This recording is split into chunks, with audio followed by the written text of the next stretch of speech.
In this video, I'm going to be providing a short Canvas tour to help you to access items of interest throughout the course. I'll also be providing some recommendations about how to access and interact with the Canvas course each week during the semester. When you first log into the course in Canvas, you'll see the homepage, which includes several items of interest. At the top, you'll see recent announcements. Those are the 3 most recent announcements in the course. And if you've been keeping up with things, those are likely the newest announcements and the ones that you're most interested in. At the bottom of the page, you'll see the individual modules for the course. Those are the containers for the content, and roughly each module represents 1 week in the course. There are a few additional modules that provide big picture information that you'll be referencing throughout the semester. I'll highlight those when we look at the modules area. Over on the right-hand side of the page, you'll see a to-do list. This provides a running list of all of the items that you should complete as part of the course. You'll see announcements, which have a little megaphone icon next to them, rocket ships, which are quizzes, little pieces of paper with a pencil. Those icons represent assignments. And if you're finished with a particular item and don't want to see it anymore in your to-do list, you can always click on it to exit out of that particular item and it'll be removed from your to-do list. This is super handy and can help you to direct your attention to the assignments that are coming up and are due most immediately. Over on the left-hand side of the homepage, you'll see a list of all the course content areas, and we're going to use those to take our quick tour. So if you leave the homepage and click on modules, you'll see just the modules for the course without the distractions of the to-do list and the announcements. So it just provides a less cluttered view of the content modules. As promised, there's about 1 topic per week. So topic 1 will be our first week of the class, where we'll be doing an introduction to discrete math and also talking about sets. And then pretty much each week for the remainder of the course, we'll have a single topic, and those are all listed. At the beginning of the semester, not every module will be active. You'll get new modules as the course progresses. There's 2 additional modules that provide big picture information about the course. The first is this welcome module that's labeled Start Here. This provides big picture information about how the course is structured, specifically what we'll be doing online during our Zoom meetings each week, and what you should expect to do outside of class each week. Also has a link to the required course materials and some recommendations about things to do as you're setting up for the course.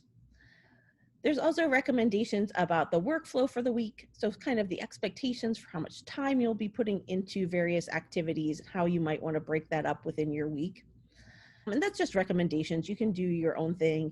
Whatever works well for you is what you should do to organize your efforts throughout the course. There's also information about Canvas organization. That's what you're interacting with right now. A short checklist of items to do before the first day of classes. And finally, a quiz about the syllabus and course expectations. You can take that at any time. Taking it before the first day of classes is completely fine. Just make sure you've looked through the syllabus and the Canvas course before you take the quiz. The quiz is open syllabus and open Canvas course, so you can refer to the materials while you're taking the quiz. It's totally fine. The other big picture module is the quick links to material. This provides direct links to the most frequently accessed items, things you might be curious about and reuse over and over again through the semester, a quick link to the syllabus, the honor code for the class, the links to the free textbook that's available online, the links to the video lectures, which are provided in both YouTube, playlists, and also Vimeo as a host. You can watch the videos in either place. It's the same content either way. It'll also have the Zoom links for our synchronous class meetings. It has a link to the Python editor, how to access your course grade, how to get help, and finally how to contact me if you need assistance at any time. I'll add on to the quick links during the semester. For example, when we get the code to the lab door that's in James Farmer Hall, I'll add that to the quick links so that you have the access to that throughout the semester. So those are kind of 2 special modules. The topic modules all have the same basic structure. All of them start with a checklist of items for the week. There's always a class preparation assignment to do before the first day of class on the week. There's also a series of problem-solving activities. Some weeks have one problem-solving activity, some weeks have two problem-solving activities. And then finally, the week always ends with an assessment activity, which is either a quiz or an exam. For convenience, I also always have a discussion topic linked in there that you can use to post questions if you have any general interest questions about topics while we're working on that particular concept. At the end of the week, you'll finish out one topic and you'll move on to the next topic. You can see that the course organization there is really similar. This one has two different problem-solving activities, but otherwise the structure is identical.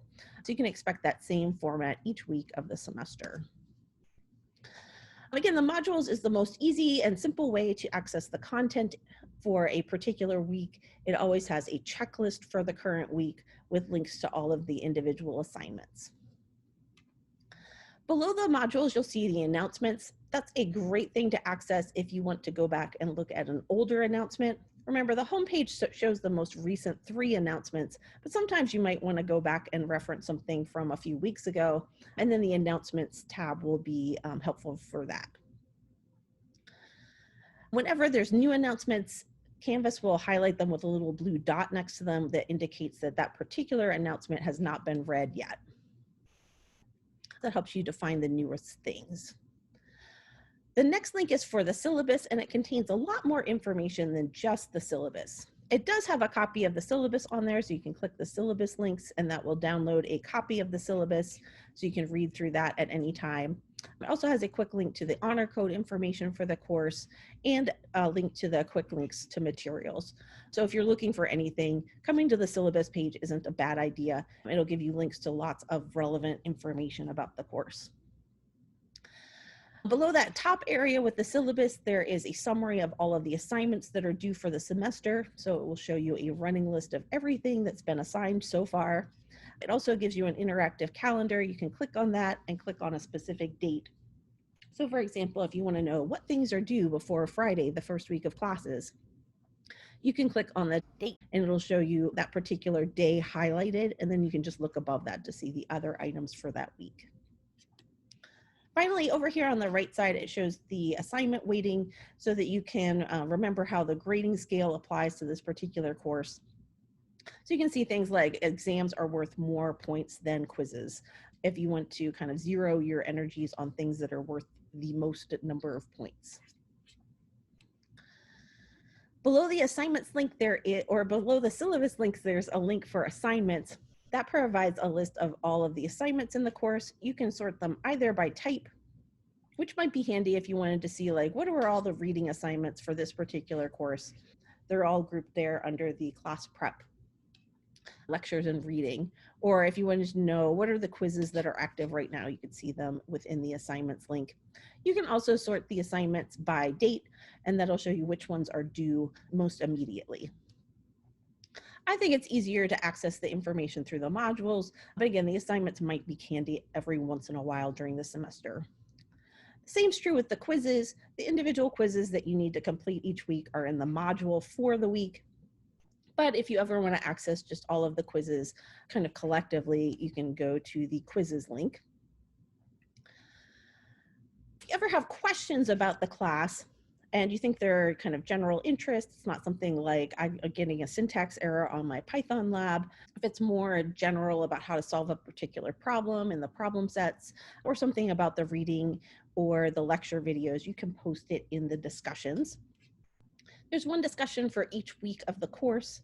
If you have questions during the first week of class, you can add them to this discussion on the intro and sets chapters. And if you have questions about the syllabus or course policies, you can post those in there as well for the first week. The discussions is great because if you have a question, somebody else probably has a similar question. So everybody in the class can access this and get access to the answers to those, or at least feel validated that more than just they are confused about a particular topic. To post a discussion, you just click on the reply, and then you can type in your question.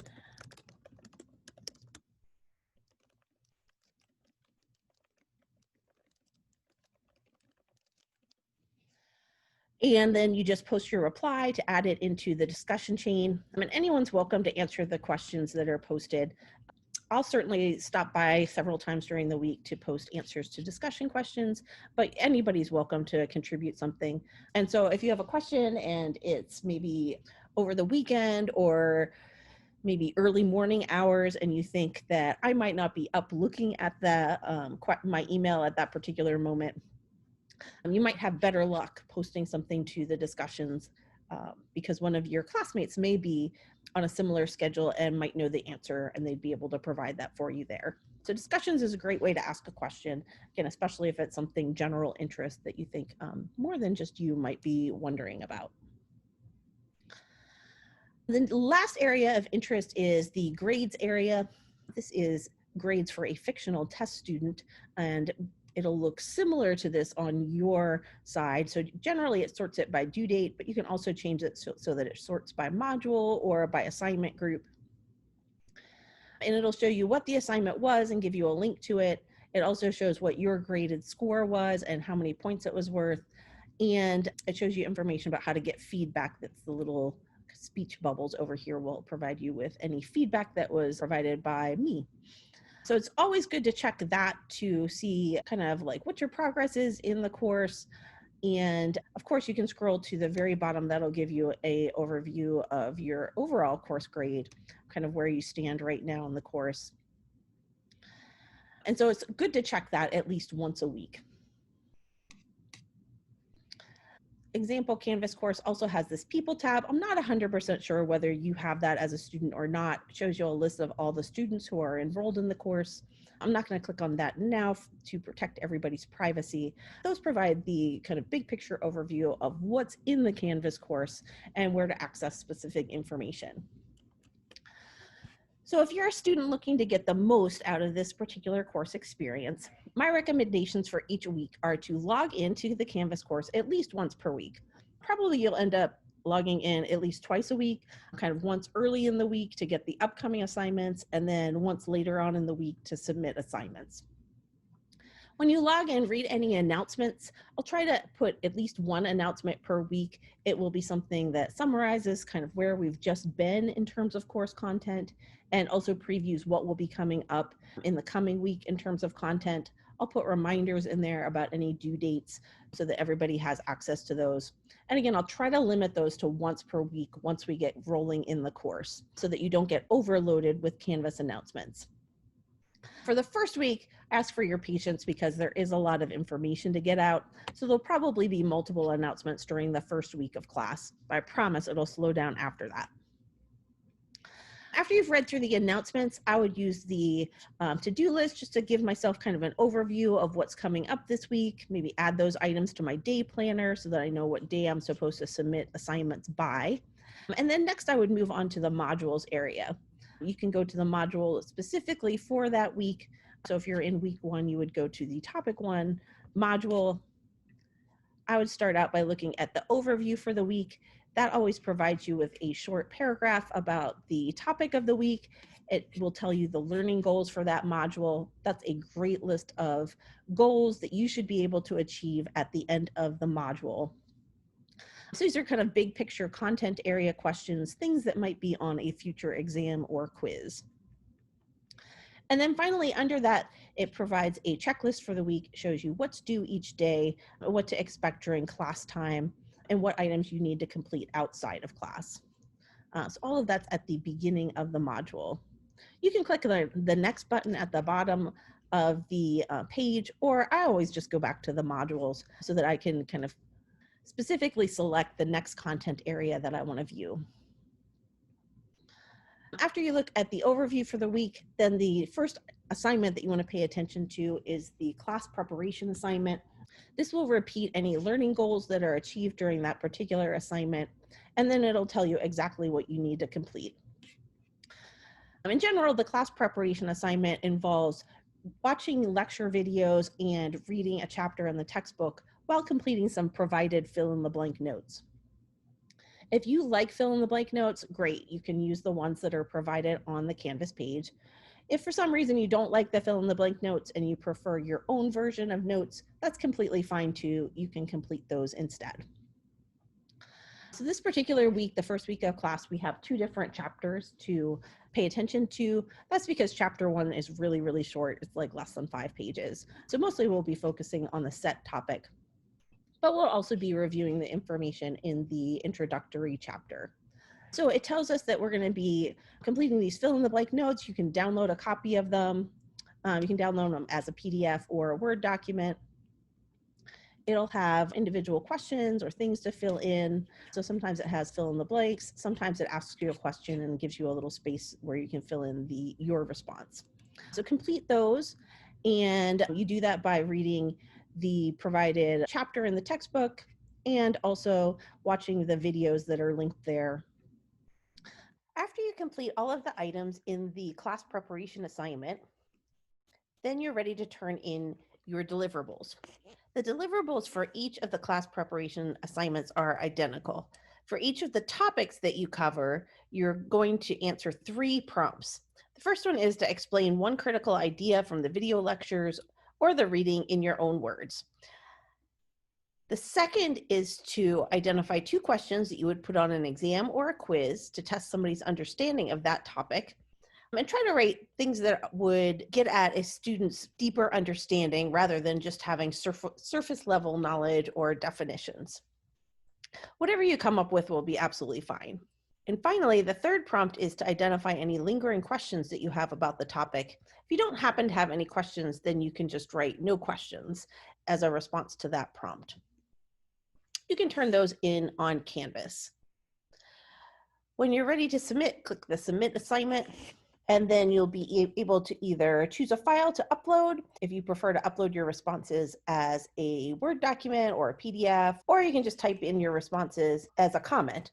That would be completely fine. So you'd put in your summary of the sets topic. And then for number 2, you'd identify 2 different questions that could be on an exam.